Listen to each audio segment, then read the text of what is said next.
Really? Good morning. Hello, hello. Thank you everybody for being here today. Today we're lucky enough to get to speak with Rob Bartley, author of The Unnamed Goddess. And oh, you get the reflection there.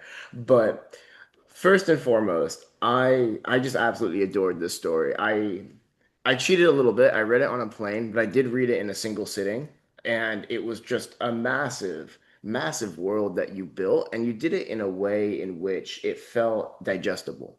I think that was the big one. Like I remember there were scenes where you really went in depth, and I was thinking, okay, he might have bitten off a little bit more than he can chew here, but it all tied together brilliantly, and the story really found its pace. And I think on that pacing was such a unique part of this, and I just felt engaged from the get-go. So hats off to you for telling the story of, we just went over this, telling the story of Ashkhan. And yeah, no, Yeah, hats off. Really loved it. I appreciate it. It was a lot of fun. This is like I think the seventh or eighth book I've written, but it's one of those deals where I got to step into the world of fantasy, which has always kind of been my first love. Mhm. I knew the second that I read the initial action scene that I was going to like it, the one it opens on. I think it was in a first chapter thread, Rob, that I found it. And I just said, like, this action scene's great. I can tell from this that it's going to be well written. And as I read through it, this happens with almost every fantasy author I think that we take on. But I thought the clarity and the weight and the kind of clear visuals that I had during that opening fight scene, I think if you can do a fight scene right, you can do pretty much anything right. Mhm. But reading it, I thought, I get, sorry, I bet this guy plays D&D. Yeah. Yeah, yeah, it's a dead giveaway. And the other thing that's kind of fun is when I was younger, I did a lot of mixed martial arts as well too. And Right. Yeah. Yeah. yeah, and it's one of those things that, but where I have to give true credit is Ari Salvatore, who wrote Oh all yeah. the Yeah. Forgotten Realms books. Played a huge part. There's a bunch of fantasy writers who did a really good job. David Eddings, who wrote the Diamond Throne trilogy, the Belgrade, and all those. Um, you read those, and they're so good at painting a visual of what is happening that you realize that small movements and like little things make a huge difference in a fight.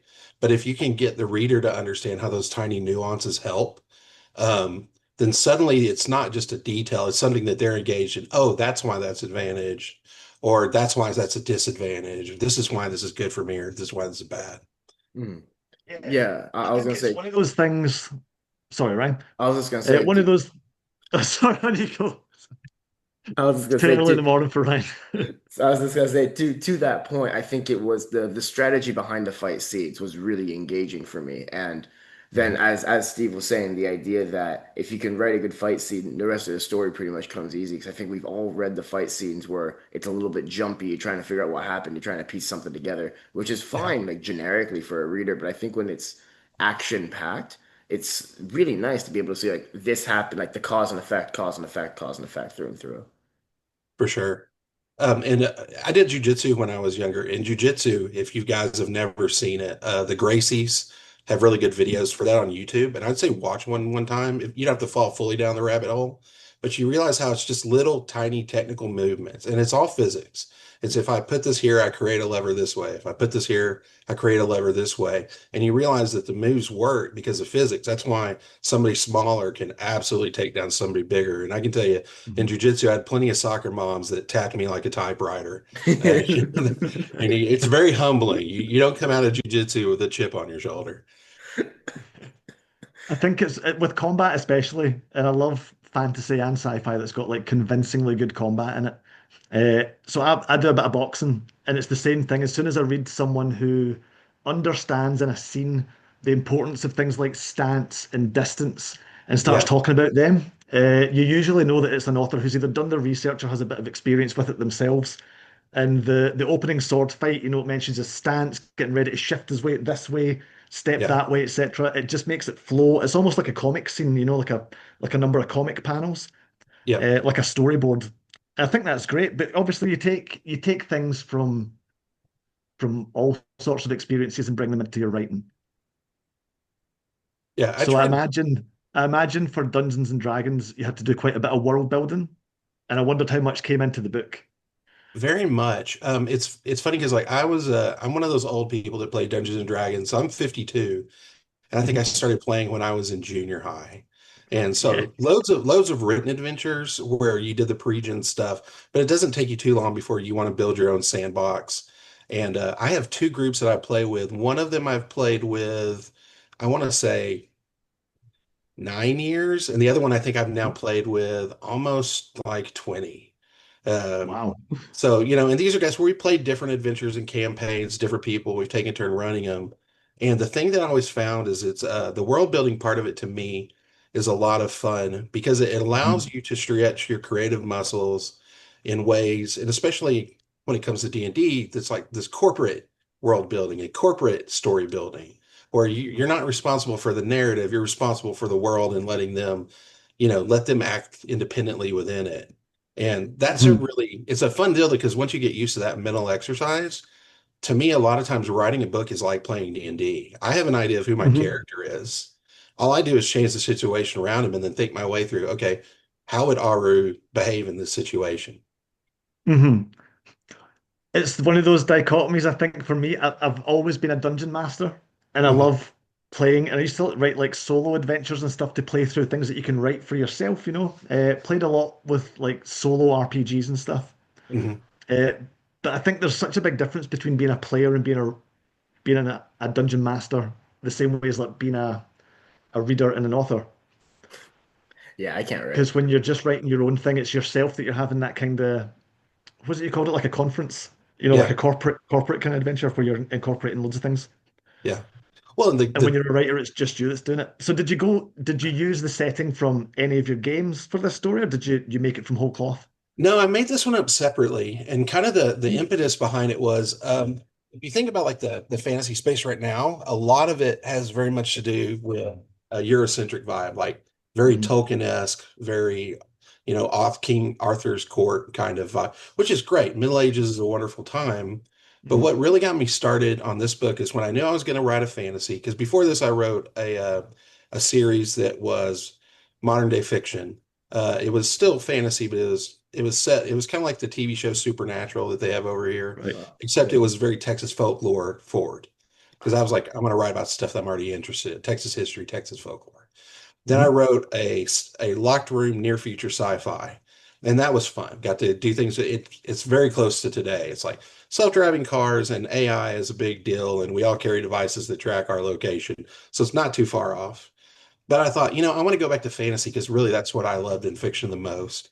And I thought about it, and the very first fantasy that I remember ever being a part of was watching the old movies, like Jason and the Argonauts or Mhm. Clash of the Titans, the ones where you had the Harryhausen claymation figures, Yeah, I've that seen go that. in. And I loved those when I was a kid. And I thought, I always loved Greek mythology. I used to sit there with the dictionary and just read through the different Greek gods and Greek heroes.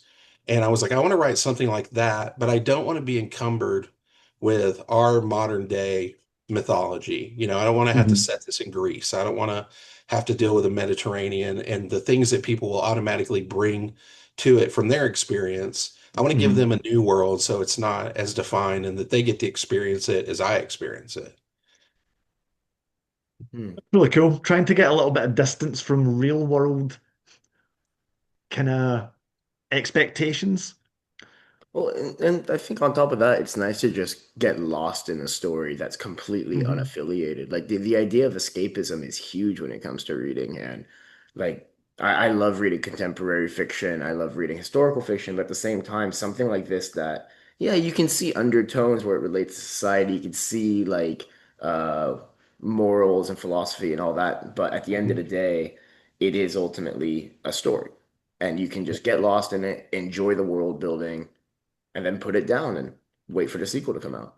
Yeah, I think it's one of the things, like to your point, I think it's very valid. I work a 9 to 5 job in oil and gas, and a lot of the things that I'm constantly studying are geopolitics and the world and markets and movement, and all that is so locked in, and it's such an interconnected industry that I read more news than I really probably should. Yeah. And it's so hard to just set that down and get away from it. And I joke with my wife all the time. I wish I was dumber so I didn't know the things that I know about and wouldn't worry about them, you know? What's And the so saying? it's nice Ignorance to is just step bliss. away. Yeah. That's hard. That's pretty funny. I agree with that to some extent. Like, I wish I didn't care about any of that stuff. Yeah. It's especially when you recognize like your sphere of influence really is limited to your reactions to the world around you. And that's not to Absolutely. minimize the effect that one person can have, but that is to also say that like I recognize it. Let me give you like for example, what's going on in China is probably outside of my scope to fix. Yeah. You know, there might be a situation where that changes, but I doubt it. I doubt they're going to call me and ask for advice. Yeah, I think a lot of And it you is never just know. yeah, Yeah, you never know, but I think you a never lot of know. it is just focusing on what you can control because otherwise you're just going to drive yourself mad with the what ifs and the possibilities and this and that, and Yeah, then you're going to look back But in 5 years. not in a fantasy world. Yeah, exactly. Because in You're a going to right. be fantasy doing it in world, the a real single world, person and it's going to be a can lot affect darker. change. I think that's part of the escapism. Yeah. That being said, like you do touch on some fairly heavy topics in Mhm. the story as well. Like you have the idea of, oh gosh, sorry, I'm still waking up. Yeah, you have the idea that like his hometown is gone and all that kind of stuff, and then you're Yeah. trying to fight, and it's tough when you see the kind of like world you grew up in, and you Mhm. come back to it, and it's a whole different environment, and you know, sometimes it's for the better, sometimes it's for the worse. Obviously, in the Unnamed Goddess, it's for the worse, Yeah. and how. I'm trying to formulate a question around that because just the idea of it and the direction the story took in and of itself, I really really enjoyed. Yeah. I think one of the things I tried to do, and I made notes for myself of like, key things that I wanted to put into the story. And I Mhm. think two of the kind of core elements I wanted to really tie into is the fact that Ahru, if you look throughout the thing, and I'm not giving anything away, people won't find out, but Ahru eventually finds out that his relationship with the truth is really forced. Mhm. And in the process, there are plenty of times where it would be so much more convenient to tell the little white lie or to say the convenient thing or to not be involved. Um, and to realize that in the moment of having the truth be forced there, that it changes stuff. It's not convenient. And yet, if you look throughout the course of the things that happen, even with all the bad stuff happening around him that he can't control, the truth does end up steering him in the right directions. Mhm. And then the other thing that I really wanted to push towards was the importance of family and connection and tradition. Because I think, it's very easy to like want to attack tradition, especially things that have been older. And one of the things I remember my grandfather always telling me is never tear down a wall if you don't know why it was put there. Mhm. And it's funny because we don't think about it, but there's a reason that some traditions exist. It's because things worked before. Normally, somebody had to find it out the hard way. And there's a real good Texas one I'll drop to you guys. I'll keep it PC. But there's a humorist named Will Rogers. And he said, some men can learn by reading, some men can learn by watching, and some men have to pee on the electric fence for themselves. Mhm. And so But and there, the deal is it's most walls are there because somebody in the past made the hard decision and learned the wrong way to do it. And so we Mhm. switched it and said, okay, let's not do it that way. It's like, hey, those alligators look nice. We should go cuddle with one. Okay, that was a bad idea. We won't do that in the future, that kind of thing. And so it's I feel like Aru, a big part of that was like showing that his dad taught him lessons and that a lot of the lessons his dad taught him then came into play further on as he was Mhm. forced into these difficult situations. yeah. No, that is real. I feel like I've read somewhere, I think it's to that same point, like OSHA rules are written in blood. Like people have made the mistakes before, Yeah. and like Oh yeah. the rules exist because obviously like shit's happened, stuff's happened. Yeah. But to I did that point, I electrical feel like work. Yeah. within the story itself, there's a lot of really kind of quotable tidbits, and I Mhm. like the idea of not being able to tell a lie. I like the idea of like it's subconscious. The fact that he's like whatever comes to mind, he just has to say. It's that internal what do you call the intrusive thought, but in this Yeah. instance, Oh it's yeah. actually like a positive one rather than a you're gonna get yourself in trouble. Also, if you've made it 20 minutes in the interview, you haven't read the book, go back and read the book. We're not talking about spoilers. Spoilers. Yeah. Yeah. Spoilers are coming. Yeah. No, yeah, and to me, that's a big deal. One of the things that I've learned as I've gotten older, is man, it isn't easy to tell people the truth. Mm, Yeah. But the nice thing about it is when you tell someone the truth, they don't have to guess where you stand. mm, You don't have to remember it later, because you didn't lie about it. It is the way that you thought. But then I think there also comes with it a certain degree of responsibility, and that you need to be humble enough to recognize that if you find out that what you said is not true, there's a responsibility to own it and to go back and to say Mm. to that person, hey, you know what? I told you this. I was sorry. That isn't actually the case, or you were right. And we really hate being wrong. Like as human beings, Mhm. we just do not like telling people that we're right. Or I'm sorry, we don't like telling people that we're wrong. We love being yeah, wrong. telling people And we right. love being right. Yeah.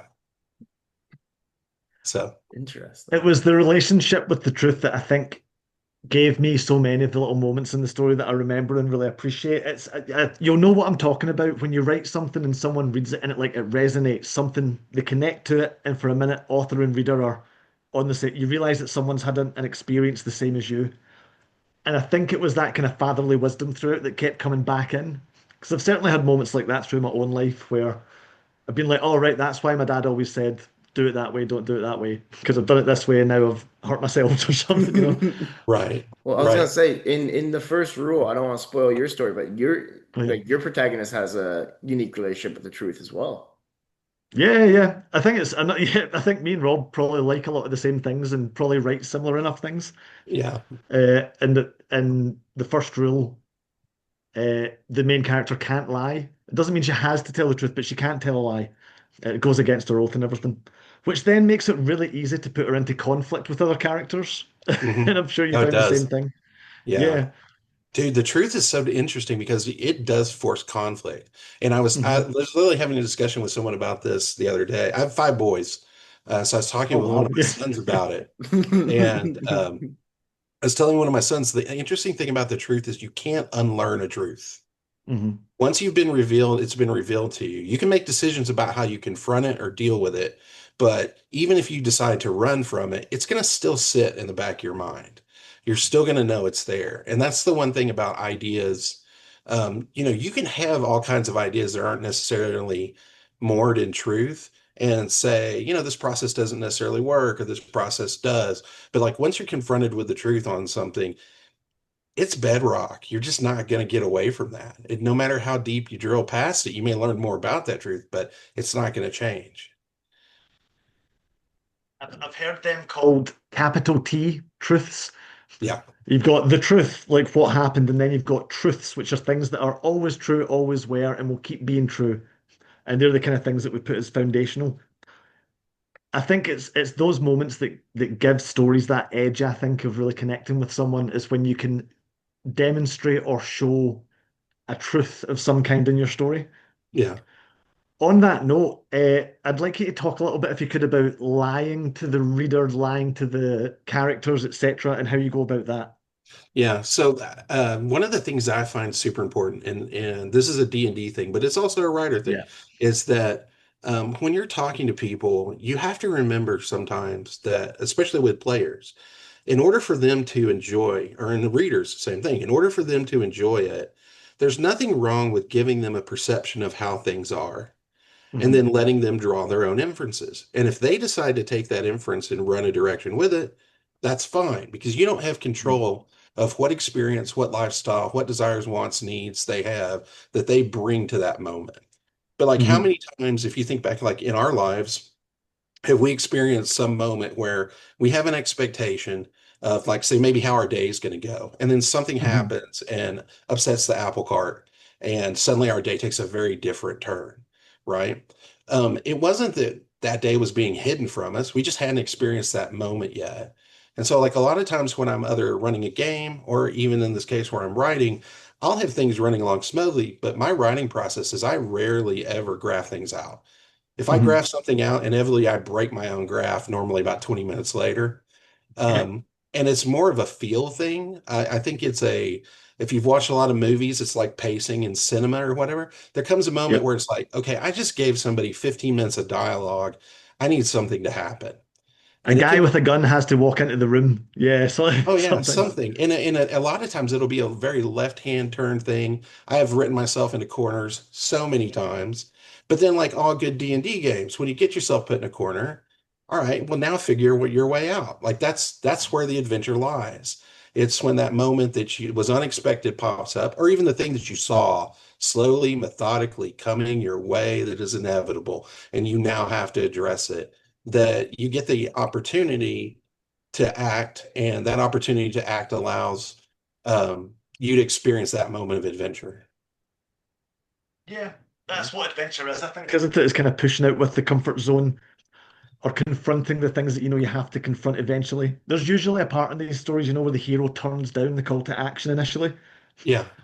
And I think that resonates with people because, God, who wants to get out of bed in the morning? Oh, Like sure. it's no, thank you. I'll come I, back. I I think one of the things that I think is really interesting too, and yeah, it's funny because people say, the reluctant hero. Man, every Mhm. person that I know that I really consider a hero didn't wake up that morning planning to be a hero. Mhm. But normally what it is some underlying thing in them that just says, I can't let that moment stand. I'm Yeah. sorry, I'm just not going to do it. And it's the thing in them that just says, I'm not gonna abide. What was it? I think it was Churchill.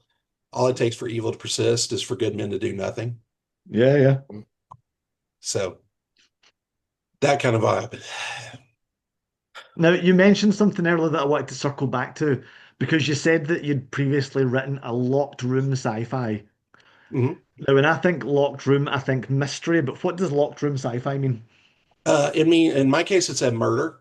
So a murder happens and there's Okay, no yeah. perceptible way of how did it happen. Like every piece of information that they say, so there's no reason this person should be dead and this person's dead. Mhm. And the main character in it has a whole bunch of stuff going on in his personal life. And I totally stole from the cop thing of he's got a brand new partner. And what's worse is his partner has aspirations. According to other people, his partner has aspirations beyond the role that she's in. This is just a stepping stone for her. And he's kind of at this point where in his life, he's like, look, I'm about my job. I've already sacrificed enough for my job. It's just who I am. I'm going to do what I have to do. And it was a fun book to write because at the time AI was still on the younger end of the phase. And but it doesn't take much to figure out that like AI is going to definitely change the way we interact. And it's going to for good and ill, like in both ways. Uh, Part of the joy of writing sci-fi is taking ideas and going like, where could this end up? Like, because you oh want to yeah. make it convincing, you want people to recognize enough of it that they can relate to it. It's always good too when you read sci-fi from like 10 years ago and you go, wow, they are not far off. Yeah. If you ever read Ender's Game by Orson Scott Yeah, Card, yeah, Ender's Game in it, he's like the very first one to talk about blogging. If yeah. that I was aware of, like where he's talking about the two character Peter and his, of course, Peter Ender and his sister. I want to say her name was Lectra. Mhm. But they all had online personas in which they would talk to virtual chat boards about politics. And his sister was a very forgiving person. His brother was very warlike, and there was Mhm. contracting stuff going on. And that's just like a tiny little subplot to a much larger story. Mhm. But like he was well ahead of the curve on that. And then nowadays, like I think most of the people that I work with would be shocked that there was never a world where that existed. But, Yeah. Yeah, and I think that's part of what makes world building so interesting and convincing is when it does become relatable, even if it's this world that at the time is so out of touch, yeah. like with Ender's Game or with something like I'm trying to think of books that we featured in the past, like The Automaton or Unnamed Gods or all this. Like Mhm. these are stories that you like. How do I phrase this? There's stories that obviously they're fiction, but there's an element of truth in all of them. Yeah. And there's an element of reality in all of them that I think we can all relate to. Because I think that's where world building gets complicated, where we as curators have to be sure that the stories remain accessible, is that Yeah. you can world build it to an extent where it's like hard sci-fi or just kind Yeah. of tough to follow. But if you're making it like a one or two or three steps removed, it really becomes a point of perspective and a point of just asking yourself, oh, if we tweak this, life could be like that, which is Yeah. quite an interesting way to go about everything. One of the things that I always found interesting, and we played a game, so this is not a book, but we played a game about it. And it was after the Alita Battle Angel books, right? But Oh there yeah. comes a question of if at a certain point you've replaced enough of your body with mechanics that's not organic anymore, how does that change your life, right? In the sense of like eating's not an issue. Well, if you don't have to eat, okay, do you have to sleep? Well, if you don't have to sleep, so you have 24 hours a day that you can be awake and you don't have to eat and sleep, what's your motivation? Because like a lot of the things we do, if you think about it, kind of motivated around the idea of the essentials of shelter, water, things like that. So like all of a sudden you're in a body where you don't need shelter, you don't need water, you don't need food, you don't need to sleep. So do you need a place? Okay, you don't need a place. Well, if you don't need a place, you don't need stuff to put in your place. So then Hmm. why is money going to matter? So what would matter? In that game that we played got really far in the left field. Yeah. And that's like you're saying, but the deal is like even in looking at how would stripping away the things that affect our humanity alter the way that you act. In the same time, it makes you adjust because your humanity is the common thing that you're now looking at. What about the removal of it? Hmm. Hmm. And It's the one anything that's on you go, Ryan. I was just gonna say the one I always fall back to is I don't know if you guys are fans of Love, Death and Robots, but Yeah, it's always Zima Blue I go back to, and I'm yeah, like we just go full circle. Like you become so much of whatever you're working towards, and you realize like, is it really that deep, or do I just like want to go to the woods for a few hours and reset my system? yeah, yeah. Oh man, that's a huge deal too. That's the one thing that I find is interesting. You talk about common humanity. Think about all of us in our lives, how our day is versus how our day is if we take an hour and go outside. Hmm. It's like there's a reason on the internet it's an insult, but it's also a truth. Go outside, touch grass. Touch grass. You know, Like there's something to be said for that. everyone thinks the world is a rough place until they go outside, sit on a creek, like sit on a rock by the creek for an hour and realize, it's not that bad. Yeah, and then Yeah. the flip side of that is the alternate. There's a reason we live in the world that we live in because go outside and sit by that same creek for like 4 weeks. Yeah. All of a sudden you Mhm. realize actually the world's a tough place that wants to kill me because if I don't do things to build structure around me, I don't survive, which is why we work great in groups. But then we also want Hmm. to be alone. So there's enough conflict in our average lives that like we definitely got a lot going on to write about. Oh, what were you gonna say, Steve? That's a great point. I completely forget now. I think it was a tweet that I'd seen recently that was like, guys, devastating news. I went for a walk and I feel much better. Yeah. Well, I hate to tell you this, but it works. I think it is As that. we kind of start running out of time a little bit, Yeah. I would like to ask what's coming next for. Uh-huh. I think it's named the Unnamed Trilogy on Amazon, but I didn't know if that was like a placeholder title because Yeah. when I first started reading it, I went, I wonder if he wrote this as like title Unnamed Project, and then later on just kept the unnamed bits. No, yeah. No, I have the second book coming. I'm about 10 chapters into writing. I was writing two books at the same Nice. time, which I've never done. And Mhm. the other one is a murder mystery and it's oil and gas background. Which I do oil and gas. So like that's a world I know. So I thought, Yeah. I'm gonna write something. And the funny thing is because I started writing it and then the TV show Landman came out shortly thereafter. Yeah, yeah. And I have been inundated with family members and friends like, is that what it's really like? And I'm like, well, with the exception of getting abducted by the cartel and stuff, yes. Yeah, it's that part's for dramatic license. But there's a lot of things in it that are very similar. And so I wrote that. I've written that when I just got the first draft done like 2 days ago. So Mhm. I need to do some light editing and then I'll toss it to my beta readers so that they can go through and pick me to pieces on my mistakes, of which there will Yeah. be many. Um, and then, but that's going to allow me to go back to the next one. And each one of the three books will have unnamed in the title. So, Yeah. it'll be, I think the next book I've already decided is going to be called The Unnamed Burden. Nice, nice. Yeah. And then the third one, I'm not entirely, normally the title is the last thing I end up coming up with. Mhm. Yeah. And the nice thing for me is like the cover art on this. I have a really, really good friend who, and we were talking about role playing. He did a lot of the artwork for Palladium books back in One the on day. Palladium. Yeah. Yeah. And so his name is Vince Martin. You can look him up. His stuff is out there still. And he's part of that group that I played with for near 20 years. All right. Man, And that's pretty cool. so it's kind of cool because like every time it comes time for me to make a book, I just lean into him like, hey Vince, I will let your character have some extra XP and maybe give you some money if you'll do another cover for me. You've got all the leverage in the world. Well, I'm just saying, when you're the DM and you give them, a nice magic weapon and everything, then yeah, they're your friend.